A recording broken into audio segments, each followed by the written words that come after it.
करोति वाचालं पंगुं लंघयति गिरिं यत्कृपातमहं वन्दे परमानन्दसागरम्। ॐ सहना भवतु सहनौ भुनक्तु सह वीर्यं करवावहै तेजस्विनावधीतमस्तु मा विद्विषावहै। ॐ शान्ति शान्ति शान्तिः। గురువు గారి పదాలకు నమస్కారం చేద్దామండి. జగద్గురుడు పరమాత్ముడు కృష్ణ పరమాత్ముని పాదాలకు నమస్కారం చేద్దామండి. ఈ రోజు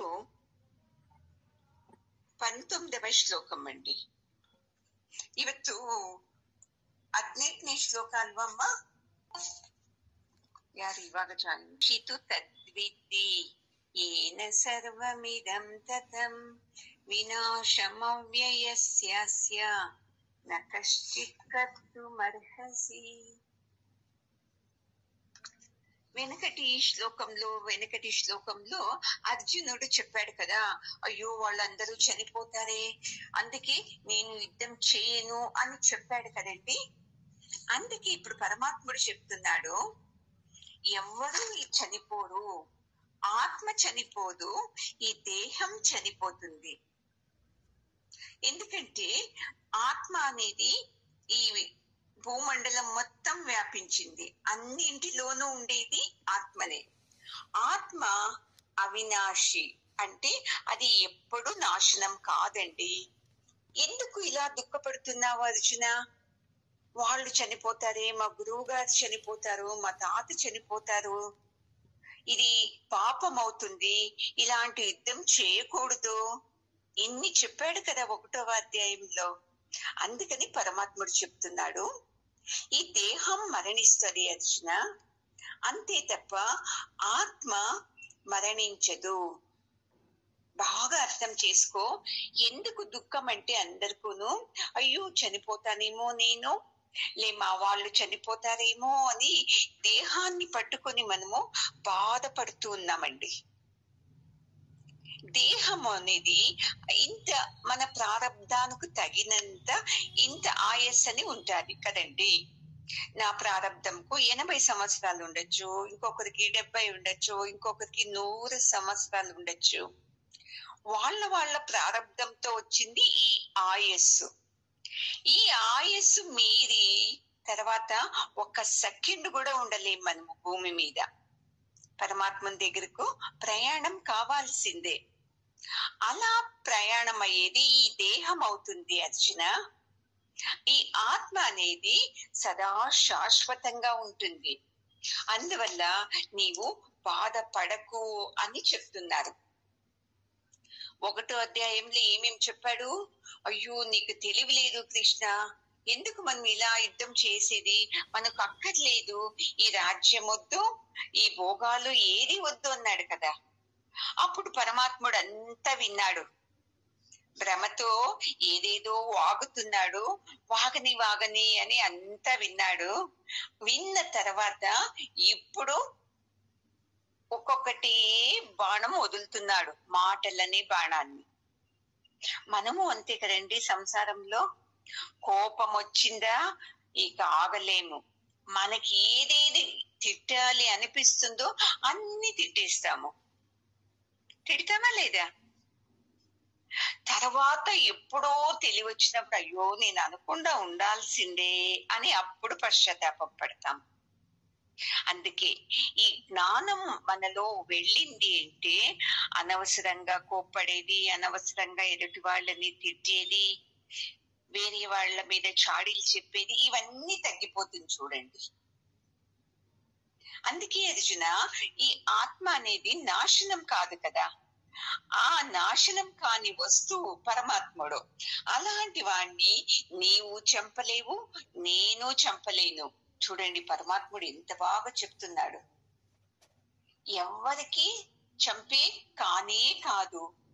అందుకని నీవు ధైర్యంగా యుద్ధం చేయు. ఎందుకంటే వాళ్ళ వాళ్ళ కర్మరీత్యా ఆయస్సు వచ్చింది. వాళ్ళు చనిపోతేను నీకు ఏది పాపం రాదు. ఎందుకంటే అర్జునుడు ఏడుస్తున్నాడు కదా, నా వాళ్లను నేను చంపేదా, మా గురువు గారిని చంపేదా అని. అందుకే నువ్వు ధైర్యంగా యుద్ధం చేయు, నీకు ఏది కాదు అని చెప్తున్నాడు. ఎందుకంటే మనలో జ్ఞానం లేకున్నప్పుడు మనము అనవసరంగా యోచిస్తాము, చింతిస్తాము, దుఃఖిస్తాము. ఏంది ఇలా అయిపోయింది, మా ఇంట్లో ఏదో సమస్య వచ్చేసింది, ఏం చేయాలి, అయ్యో దీనికి పరిష్కారం లేదు కదా అని దుఃఖిస్తాము.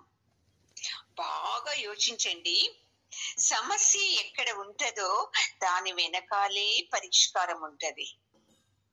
మనము పరిష్కారం చూడము, సమస్యను చూస్తూ దుఃఖిస్తూ దుఃఖిస్తూ ఉంటాం.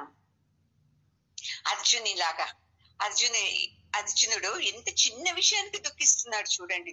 అయ్యో చనిపోతే నాకు కర్మ వస్తది, నాకు ఆ కర్మ అంటుకుంటే నేను ఆనందంగా ఉండలేను. మనకు అదే కదండి ఉండేది. ఏమవుతుందో ఏమో, ఏమవుతుందో ఏమో. పూజ చేస్తున్నాము, ఎడం పక్క పూలు పడింది అనుకోండి, అమ్మో ఏమో అయిపోతుంది నాకు ఈ రోజు అని ఒక మనసంతా ఒకలాగా అయిపోతుంది.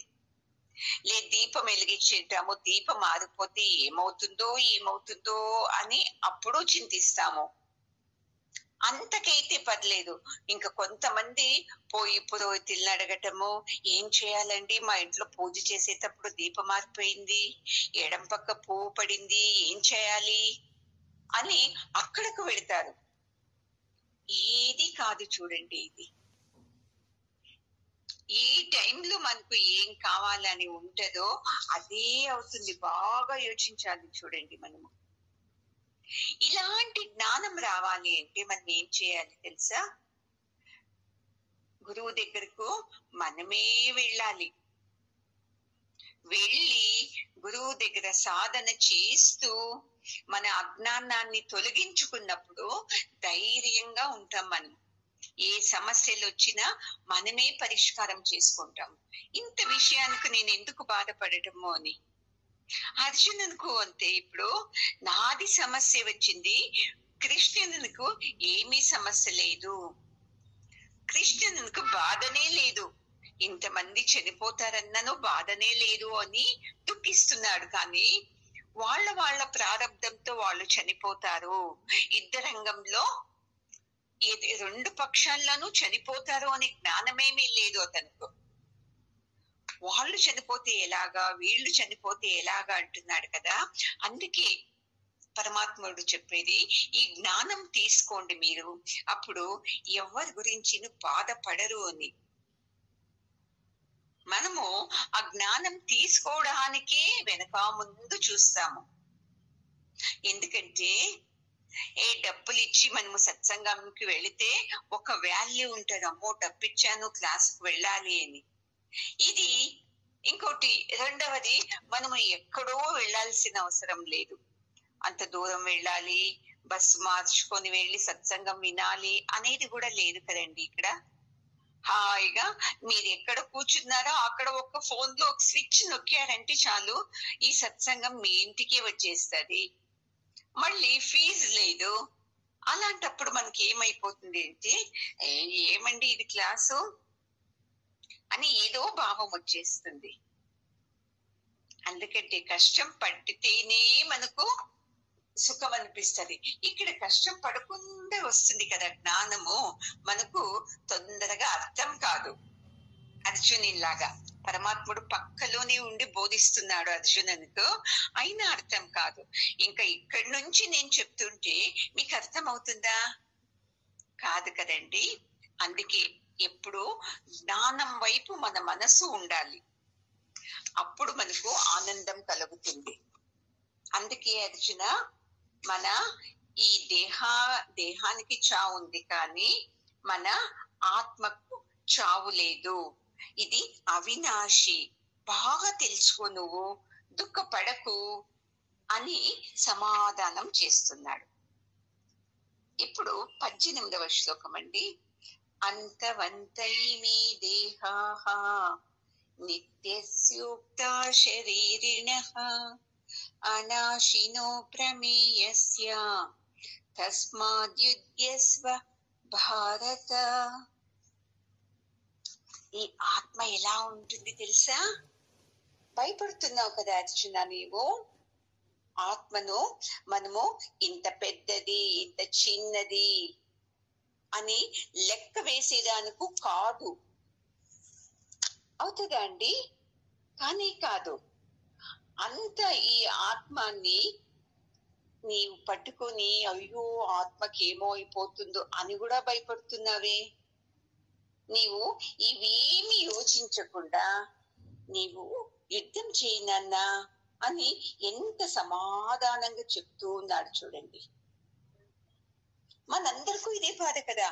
ఇంట్లో ఎవరికైనా ఆరోగ్యం బాగలేదు అంటే అయ్యో ఏమైపోతుందో ఏమో, చనిపోతారో ఏమో అని ఎంత భయపడతాం కదండి మనము.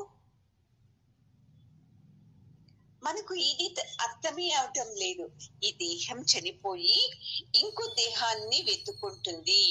ఈ ఆత్మ శాశ్వతమని చూస్తాం కానీ మా ఇంట్లో వాళ్ళు చనిపోతారే, ఇదే సమస్యల్లో ఉంటాం చూడండి మనము. ఈ జ్ఞానము మనకు ఇలా ధైర్యం చూపిస్తుంది చూడండి. ఒక ఉపనిషత్తులో చెప్తారు, శిష్యుడు అడుగుతాడు, ఆత్మ ఎంత పెద్దగుంటది చిన్నగుంటదా గురువు గారు అని. ఆ దాంట్లో చెప్తారు ఉపనిషత్తులో, ఒక వెంటిక కొన ఉంటది చూడండి. ఆ వెంటిక కొన ఎంత చిన్నది కదా, ఆ దాన్ని 1000 భాగాలు చేయాలంట. మళ్ళీ ఆ ఎంటికని 1000 భాగాలు చేశాక మళ్ళీ వస్తది కదా ఒక్కొక్క భాగం.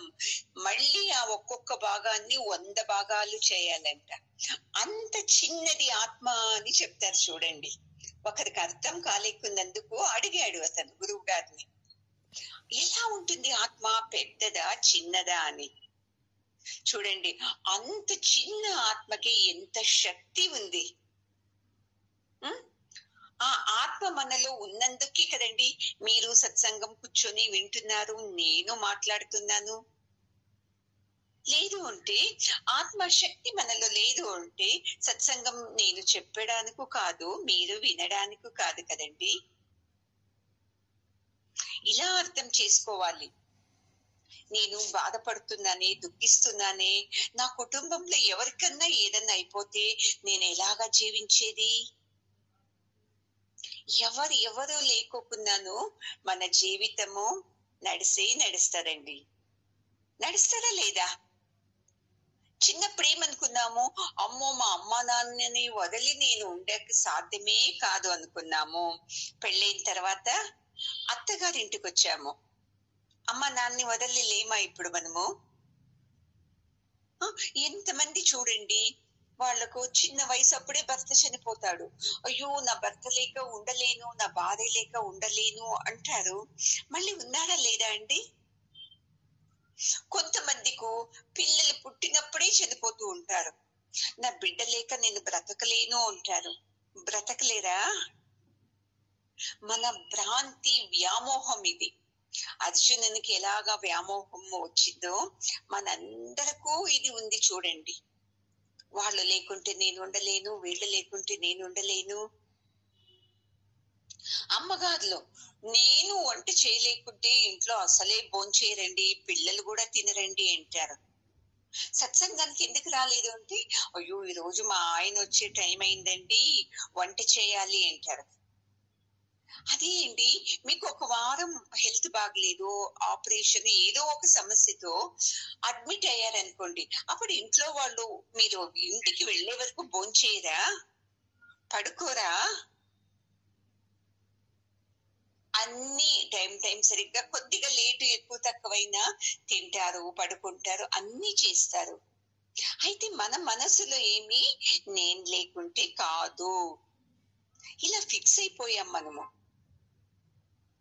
ఇది వదిలేసి జ్ఞానంతో యోచించు అర్జున. నీవు నిజము ఈ ఆత్మ చాలా శక్తివంతుది. అందరిలోనూ ఉంది ఆత్మ. ఆత్మకు చావు లేదు. మనము ఆత్మ ఉన్నందునే మనం నడుస్తున్నాను, మాట్లాడుతున్నాను, వింటున్నాను. ఇప్పుడు చూడండి, కరెంట్ ఉంటుంది అనుకోండి, అది ఆత్మలాగా అనుకుంటాం. కరెంట్ కనపడుతుందా మన కంటికి? లేదు. అది ఫ్రిడ్జ్ లోకి కరెంట్ కనెక్షన్ చేస్తే చల్ల పదార్థాలు అవుతుంది. అది కరెంట్ ని ఐరన్ బాక్స్ చేస్తే వేడి అవుతుంది కదండి. అది కరెంట్ ని బల్బ్ లేకి ప్రవహిస్తే వెలుగుతుంది, వెలుతురు వస్తుంది. కరెంటు కనపడదు, దాని పనులు మాత్రం మనం అనుభవించగలము. అలాగే అర్జున, నీలోనూ ఆత్మ ఉన్నాడు, నాలోనూ ఆత్మ ఉన్నాడు. ఆత్మ ఉన్నందునే మన కళ్ళు కనబడుతుంది, మన చెవులు వినబడుతుంది, అన్ని పనులు చేస్తున్నాము అర్జున. అంతే తప్ప నేను నా నుండి చనిపోతున్నారు అని ఏది అనుకోవద్దు నువ్వు. ఇలా ఎన్ని ఎగ్జాంపుల్స్ ఇచ్చి చెప్తున్నానో అర్జునునికి మాత్రము ఇంకా ఫిక్స్ మనసులో అదే ఉంది. నేను ఎలా చంపేది మా గురువు గారిని, మా తాతగారిని ఎలా చంపేది, ఇదే ఉంది చూడండి. అందుకే ఎప్పుడు భగవంతుని న్యాయాన్ని మనము ఒప్పుకోవాలండి. మనము భగవంతుని న్యాయాన్ని ఒప్పుకోక నాకే ఎందుకు సమస్యలు, నేనేం తప్పు చేశాను, ఎదురింటి వాళ్ళు ఎంత అన్యాయం చేస్తేనే వాళ్ళు బాగున్నారు కదా అని ఎక్కువ దుఃఖిస్తూ ఉంటాం. మనకి ఎందుకు సమస్యలు? ఏదేదో జన్మలో పాపకర్మలు చేశాము, ఆ ఫలాన్ని ఇప్పుడు అనుభవిస్తున్నాము. ఇది మన మనసుకే ఎక్కదు. నేను ఎంత మంచిదాన్ని, నేను ఎంత మంచి పనులు చేస్తాను, పూజలు చేస్తాను, దాన ధర్మాలు చేస్తాను, అన్ని చేశావండి. ఎప్పుడు? ఈ జన్మలో చేశారు మంచివి. ఏదేదో జన్మలో చేశారు కదా ప్రారంధము, దాని ఫలితము ఈ జన్మలో అనుభవిస్తున్నాము.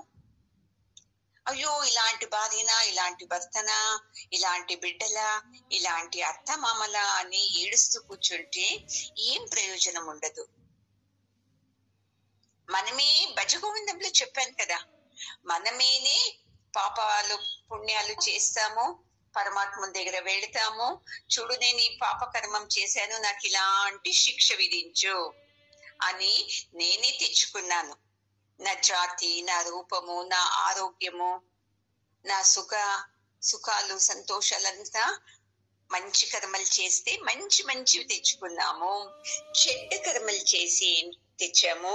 ఇప్పుడు ఏదేది మన జీవితంలో మనకు దుఃఖం కలిగిస్తుందో అవన్నీ మన చెడ్డ కర్మాల ఫలితాలు అని ఎవరు తెలుసుకుంటారో చూడండి, వాళ్ళు ఆనందంగా ఉండేకి సాధ్యమవుతుందండి. లేదు అంటే దుఃఖిస్తూనే ఉంటాము. అందుకనే గురువుగారు అంటారు, భగవంతుడి కోరికలో మనము ఏమి ఇలాగా అని అడగటానికి సాధ్యం లేదండి. ఈ కోరికలో వాదించచ్చు, ఏమి నేను తప్పు చేయలేదు అలాగా ఇలాగా అని. భగవంతుని కోరికలో మాత్రము ఒకే రూల్స్. అతను ఏమి ఇచ్చాడో ప్రారంధము, అది సుఖం కావచ్చు, దుఃఖం కావచ్చు, అనుభవించటం అంతే మనం చేయాల్సిందే. ఎదురు చెప్పడానికి, మాట్లాడడానికి కానే కాదు చూడండి. లేదు అంటే నేను చెప్పాను కదా, 6 months కి వెనకల జారి పడ్డాను, చాలా దెబ్బ తగిలింది అని. అప్పుడు నేను సత్సంగం ముగించి సత్సంగం బుక్ తీసుకొని పెట్టి పడ్డాను. చూడు పరమాత్మ, నేను సత్సంగం వింటున్నాను, ఇప్పుడు పడ్డానే, నా మీద నీకు కరుణ లేదా? అడిగేకవుతుందా అది?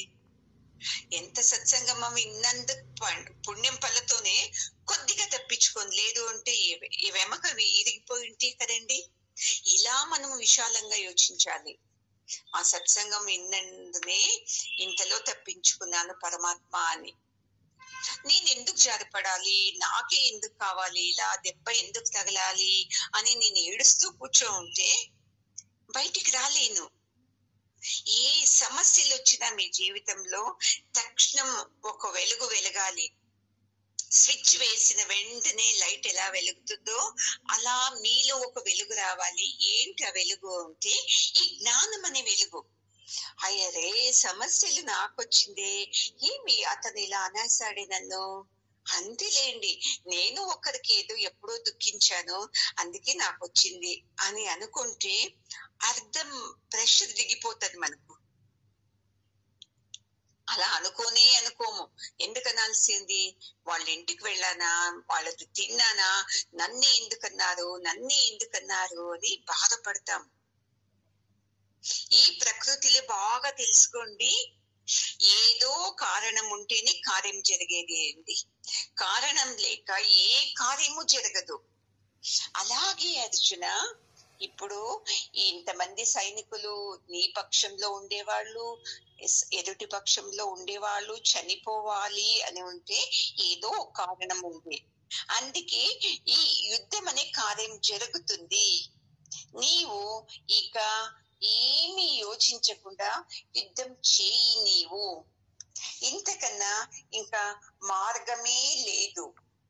పరమాత్మని నీవు ఎప్పటికీ అర్థం చేసుకోవడానికి కాదు, ఆత్మ అందరిలోనూ ఉంది, ఇది బాగా తెలుసుకో నీవు. అయితే మనకు పరమాత్మని అర్థము మనకు తోచినలాగా మనం అర్థం చేసుకునేస్తాం. పరమాత్ముడు అంటే నేను పూజించాలి, ఇన్ని రకాల పూలు పెట్టాలి, అప్పుడు నన్ను ఆశీర్వదిస్తాడు అని. పరమాత్మకు ఈ పూలు పెట్టడము, పూజ చేయడము సంబంధమే లేదు. చూడండి, మీరు ఏం కర్మలు చేస్తారో దానికి పుణ్యము ఫలము మనమే తెచ్చుకుంటూ ఉంటాము.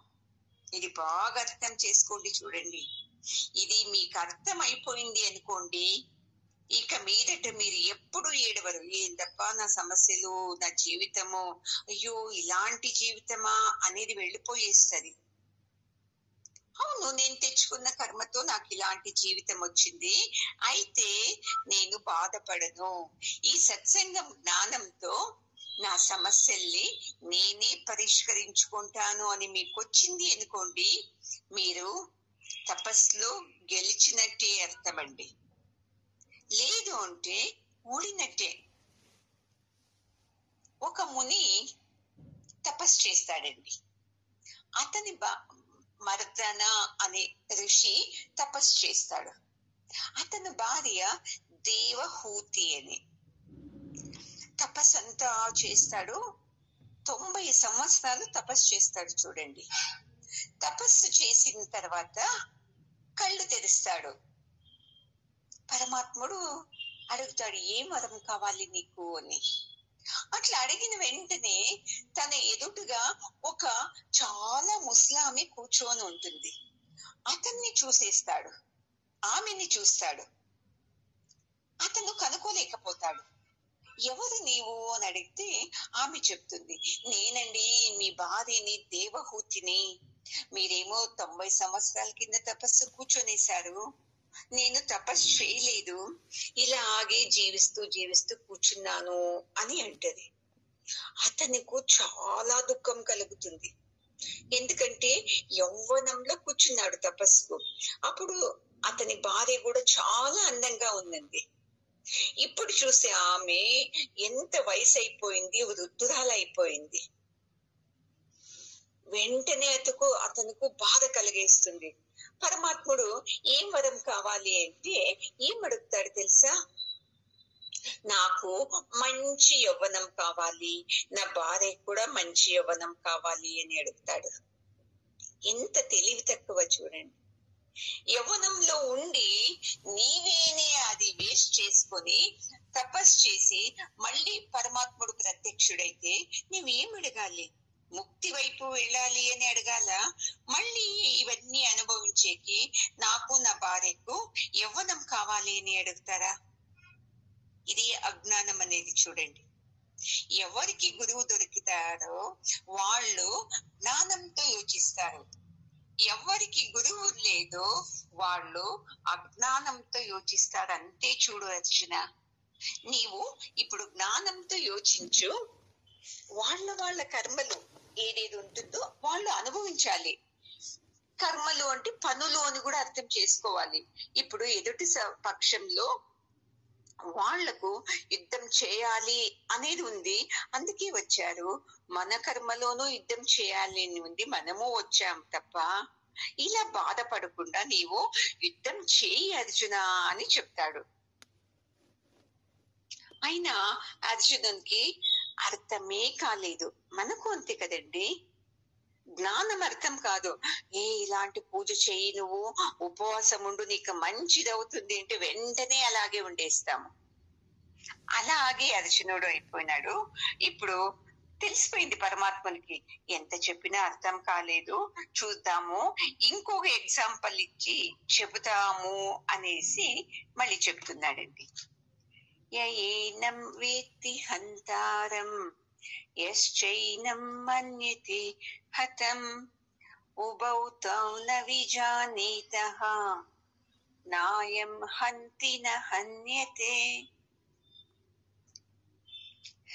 ఎవరికైతే నా నుండి చనిపోతారు అని ఉందో వాళ్లకు తెలివి లేదు. అయ్యో నేను చనిపోతానేమో అని బాధపడే వాళ్లకును తెలివి లేదు అర్జున. చూడండి ఎంత బాగా చెప్పేసి.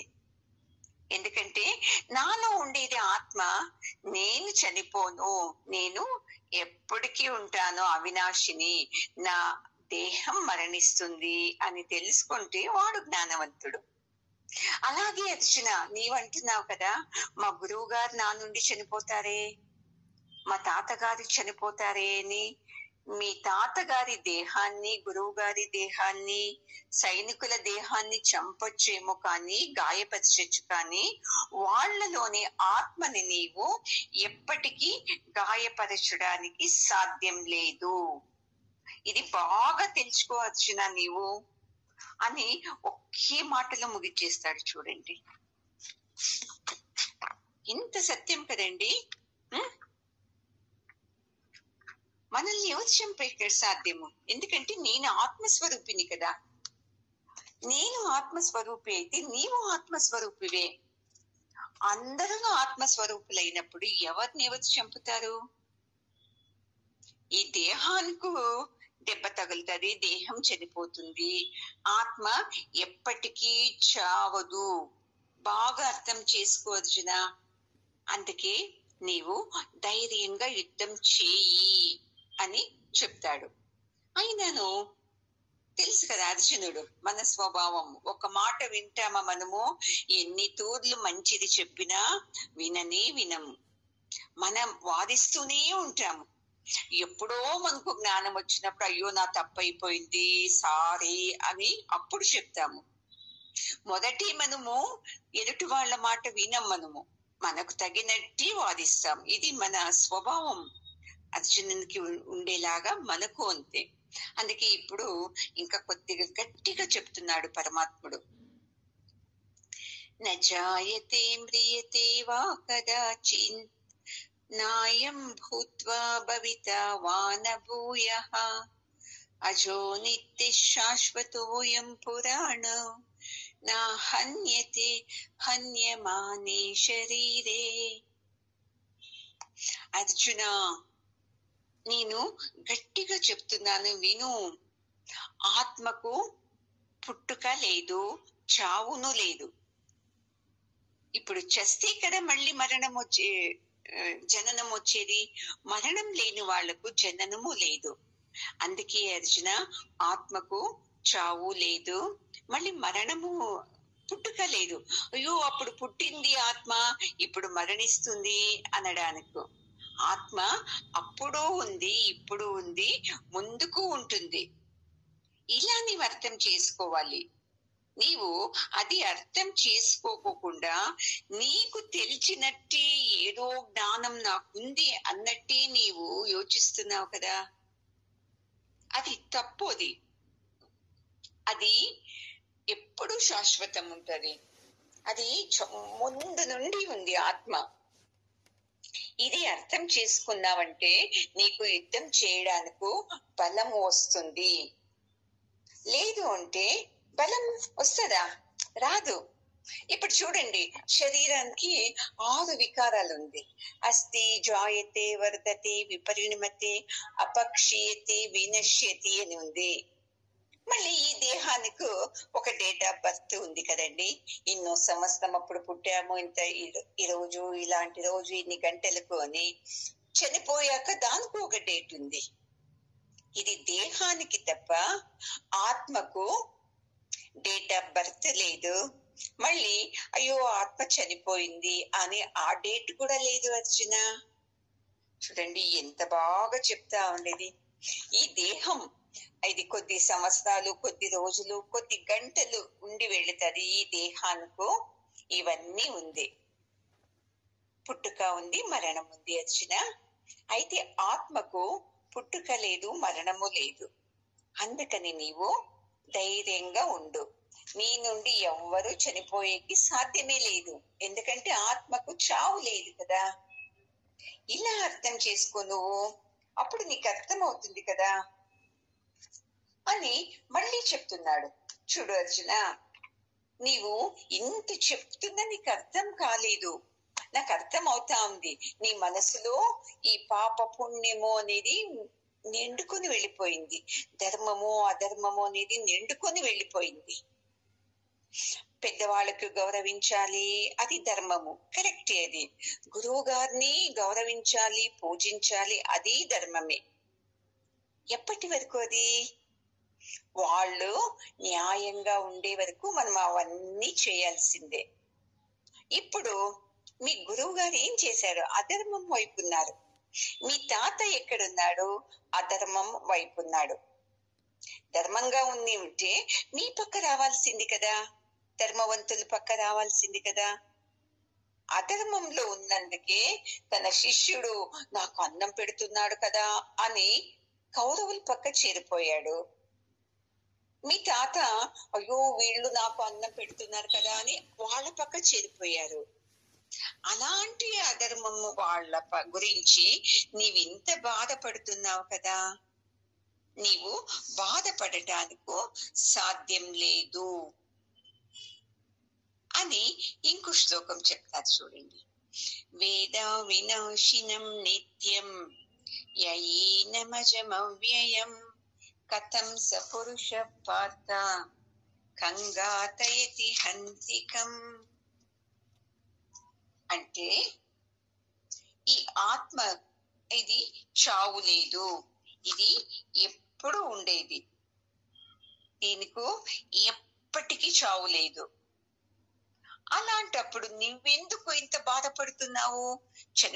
చూడండి, అన్ని శ్లోకాల్లోనూ పరమాత్ముడు చెప్తున్నాడు. ఎందుకంటే అతను జ్ఞానంతో యోచిస్తం లేదు.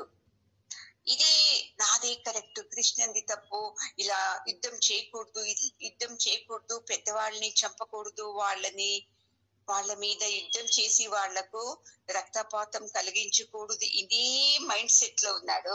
అందుకే పరమాత్ముడు చెప్తున్నాడు. మన ఇంట్లోనూ చూడండి, తప్పు చేసినప్పుడు ఇంట్లో పెద్దవాళ్ళు, భర్త, మామ ఏమంటారు? ఇది తప్పు, నువ్వు చేసేది ఇలా కాదు అంటే మనం వింటామా? లేదు, నాదే కరెక్ట్ అని వాదిస్తూనే ఉంటాము. ఎప్పుడో బాగా కొట్లాట జరిగి కొనాలి, ఎప్పుడో బోర్ అయితే సరేలేండి, నిజం మాదే తప్పు, సారీ, ఏమనుకోవద్దండి, ఇంకో తోరి నేను ఇలా మాట్లాడను అని అప్పుడు మాట్లాడతాం. అది తప్పు. చూడండి, ఎవరికి భగవద్గీత జ్ఞానం ఉంది అనుకోండి మనసులో, వాళ్లకు మొదటిగా ఎదుటి వాళ్ళ తప్పు కనపడదు. బాగా అర్థం చేసుకోండి, మన తప్పులే మనకు కనపడాలి. నేను ఇలా యోచిస్తున్నాను, సరేనా ఇది అని రావాలి. ఏదో భయపడేట్లే ఆ వస్తువు మాదే అనేస్తే అందుకే భయపడేదా మనము? ఎందుకు వాళ్ళదవుతుంది? నేను ఇవంతా తీసుకున్నా కదా, నేను కష్టపడి తీసుకున్నాను అలా అన్నాడంటే, నా ముందు వచ్చానని ఎవరో మీకు చెప్పారు, చూడు అలా అన్నారు, మీ ఇంట్లో వస్తువు, మీ టీవీ వాళ్ళదే అంట అన్న వెంటనే భయపడేస్తాము. ధైర్యం ఉండాలి. ఎలా వాళ్ళదవుతుంది? ఎలా అన్నారు ఈ మాట? సరే ఇలా నన్ను అడగమనండి అని చెప్పండి. చెప్తారా వాళ్ళు? బాగా అర్థం చేసుకోండి. ఎవరో ఏదో అన్నారు అని మీతో చెప్పారంటే వాళ్ళు 2 మాటలనింటే వీళ్ళు దానికో ఇంకా 2 మాటలు ఎక్కువ చేర్చి మనతో చెప్తారు చూడండి. బాగా అర్థమైంది ఏంటి మీకు? మీకు ఎవ్వరి మీద ద్వేషం కలగదు చూడండి. మనిషి స్వభావమే అలాగా. వాళ్ళు ఒక మాట అంటే వీళ్ళు వేరేలాగా అర్థం చేసుకోవచ్చు. లేదు అంటే అసూయతో ఇంకా 2 మాటలు చెప్పి మీకు దుఃఖం కలిగించాలి అని మాట్లాడతారు. ఈ సత్యం తెలుసుకుంటే ఎవరైనా మీ దగ్గర వచ్చి మిమ్మల్ని ఇలా అన్నారు అలా అన్నారు అంటే మీరు ధైర్యంగా ఏం చెప్పాలి తెలుసా? అనుకోనియండి, ఏం చేస్తాం పాపం, వాళ్ళకి ఏమీ టైం పాస్ కాదు కదా, అందుకే అంటున్నారు అని నేను ఏదన్నా తప్పు చేసింటే నా కర్మను వాళ్ళే తీసుకొని ఇవ్వండి అనేసేయండి. ఇంకొకరు ఎవరు మీతో వచ్చి కంప్లైంట్ చెప్పరు.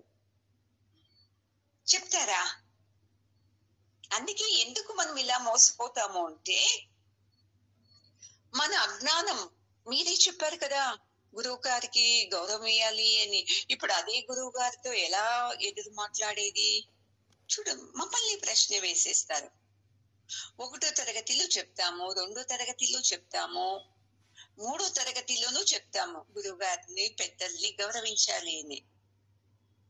అదే పెద్దలు ఇంకా మీరు 20 ఏళ్ళ తర్వాత అదే మీ గురువులే మీ పెద్దలు ఎవరో మిమ్మల్ని కొట్టికొస్తే మీరు కొట్టించుకుంటారా? అలాగే ఎదురు తిరుగుతారు కదా. ఎందుకు కొడుతున్నారు? కొట్టద్దండి, నేను కొట్టగలను అని. ఈ జ్ఞానంతో యోచించాలి చూడండి ప్రతి ఒక్క సమస్యను. అంతే. ఒక గురువు చెప్పాడు సత్సంగంలో, అంతాను పరమాత్ముందే, మనది ఏది లేదండి, ఎవరు అడిగినా ఇది నీదే అని చెప్పేసేయాలి అని మామూలుగా చెప్పేస్తాడు సత్సంగంలో. ఇది విన్నాడు ఇంకొక బుద్ధివంతుడు కూడా విన్నాడు. వానికి తెలుసు ఇక ముందు కూర్చున్నాడే లైన్ లో అతను చాలా అమాయకుడు, అతని నుండి నేను మోసం చేయొచ్చు బాగా అని యోచిస్తాడు. ఒకరోజు మత్స్య రోజు అతను అమాయకుడు ఏం చేస్తున్నాడంటే ఆవులన్నీ మేపుకొని వెళుతూ ఉంటాడు. అప్పుడు అతను బుద్ధివంతుడు అడుగుతాడు, ఎవరిది నోటు ఆవులు అని. నిన్న సత్సంగంలో విన్నాడు కదా, అందుకని అతను అంతా ఎవరిదెప్ప నీదే ఇవన్నీ అంటాడు. అట్లయితే నావి కదా ఇది అని ఎత్తుకొని వెళ్ళిపోయేస్తాడు చూడండి. ఇలాగా మనము ఏదో ఒక మాట పట్టుకుంటే చాలు, నువ్వే చెప్పారు కదా అందుకే మేము నమ్మాము అని యోచిస్తారే కానీ ఏ సందర్భానికి చెప్పారు గురువు గారు ఆ మాట అని యోచించం చూడండి. ఇప్పుడు ఇస్తాడు అతను ఆవులంతా నీవే చెప్పావు కదా, నీవే ఇవి అని ఇలా మోసం చేస్తారు చూడండి మనల్ని. అందుకే ఎప్పుడు ఎవరు తెలుసా మోసపడేది? ఎవరు అమాయకులో, ఎవరు తక్కువ జ్ఞానం ఉంటుందో వాళ్ళే మోసపోయేది చూడండి. ఎప్పుడు ఎవరు గెలుస్తారు తెలుసా? ఎవడు బుద్ధివంతుడో వాడు అమాయకుల్ని మాటలతో చేతులతో కొడుతూ వాళ్ళదన్నీ లాక్కొని వెళుతుంటారు అర్జున. అందుకే నీవు జ్ఞానంతో యోచించు. ఈ జ్ఞానంతో యోచించావంటే నీకప్పుడు తెలుస్తుంది ఆత్మ అవినాశి, నిజం నిజం, ఆత్మకు చావు లేదు, ఈ దేహానికి చావు ఉంది అంతే. నేను ఆత్మను చంపటం లేదు, ఈ దేహం మీద యుద్ధం చేస్తున్నాను అని నీకు అర్థమైంది అంటే నీకు ఆనందం కలుగుతుంది అని చెప్తున్నాడు. అయినా వింటాడా అర్జునుడు? ఇలాగే దుఃఖిస్తూ చూశాడు పరమాత్మను వైపు. అప్పుడు పరమాత్ముడు చెప్తాడు, వాసాంసి జీర్ణాని యథా విహాయ నవాని గృహ్ణాతి నరోపరాణి తథా శరీరాణి విహాయ జీర్ణాని అన్యాని సంయాతి నవాని దేహి. పరమాత్మనకు చెప్పి చెప్పి చాలా అయిపోయింది.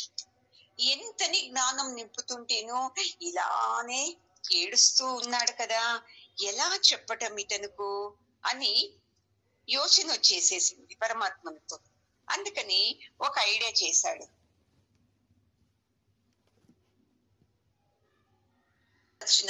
ఇప్పుడు నీవు ఈ పంచె కట్టుకున్నావు కదా, షర్టు వేసుకున్నావు, పంచె కూడా కట్టుకున్నావు, ఇది బాగా ఉంది.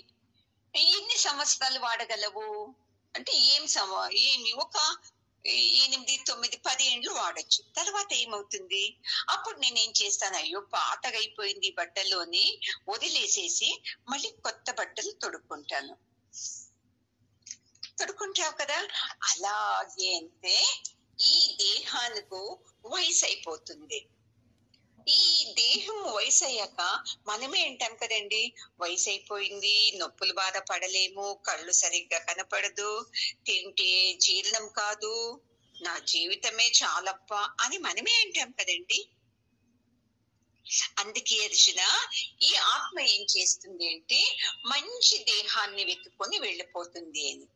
మళ్ళీ మీరు అడగచ్చు, మళ్ళీ యవ్వనంలో ఉండేవాళ్ళు, పిల్లలు చిన్న చిన్న వయసుకి చనిపోతారు కదా, మళ్ళీ వాళ్ళ దేహం బాగుంటుంది కదా అని.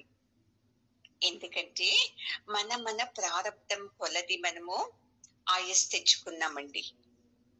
ఇంత వయసే నేను జీవించాలి, ఎందుకంటే అన్ని కర్మలు చేసుకో ఉంటాం మనము. అన్ని సమస్యలంటే అన్ని కర్మలు చేసుకున్నాము, దుఃఖించే కర్మలే చేశాము, అందుకని ఇంతనే వయసు అని తెచ్చుకున్నాము. అందుకే కొంతమంది చిన్న చిన్న వయసులోనే చనిపోతారు, వాళ్ళ ప్రారంధం అది. ఇక్కడ భీష్మాచార్యులకు 120 సంవత్సరాలు, ద్రోణాచార్యులకు సుమారు 100 సంవత్సరాలు అయింది. ఇలా అర్థం చేసుకో, వాళ్లకు వయసు అయిపోయింది కదా, ఇంకా శక్తి లేదు వాళ్ళలో, అయినాను వాళ్ళ మీద కృతజ్ఞతతో యుద్ధానికి వచ్చారు. వాళ్లకు చాలా పై జీవితం అని అనిపిస్తుంది కదా. అందుకే నీవు వాళ్ళ దేహాన్ని చంపి ఆత్మకు నువ్వే వేరే దేహానికి పంపిస్తున్నావు, ఇలాగా నువ్వు యోచించచ్చు కదా.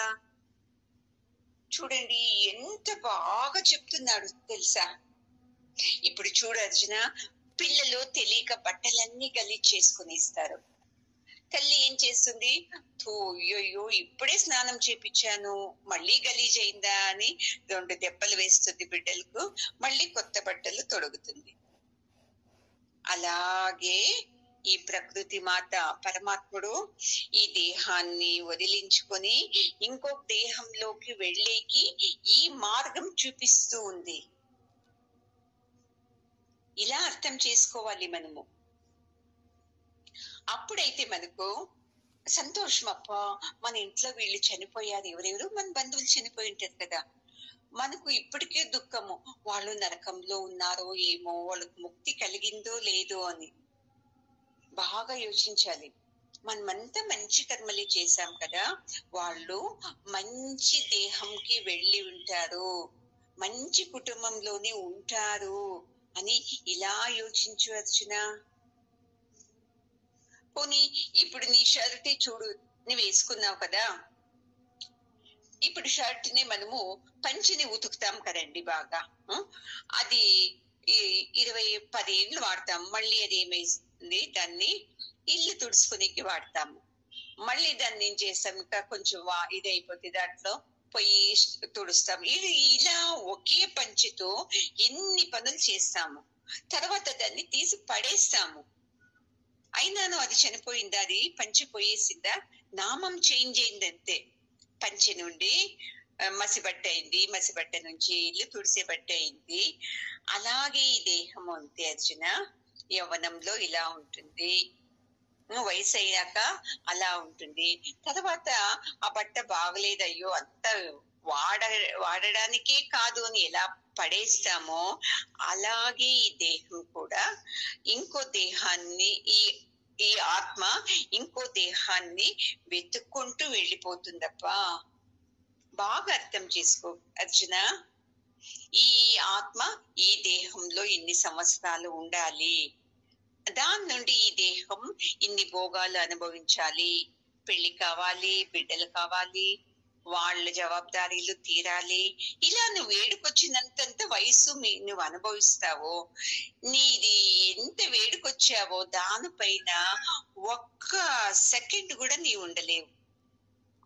కన్నడలో అంటారు పరమాత్ముడు చాలా లోబి అంట. ఒక కాసు ఇవ్వడంట, ఒక కాసు తీసుకోడంట. అంత పర్ఫెక్ట్ లెక్కాచారం అంట. అలాగా మనము ఎంత వేడుకొచ్చామో ఆ ఆయస్సు అయిన వెంటనే వెళ్ళిపోతాము ఇంకొక దేహానికి. అర్జున, అలాగని నువ్వు బాధపడకుండా నీవు యుద్ధం చేస్తావా అని చూస్తాడు అర్జును వైపు. అర్జునుడు ఏదేదో అంటున్నాడప్ప, ఈ కృష్ణుడు నా మాట అర్థం చేసుకుంటా లేదే, ఏం చేసేది? కృష్ణునికి నేను ఎలా బుద్ధి చెప్పాలి?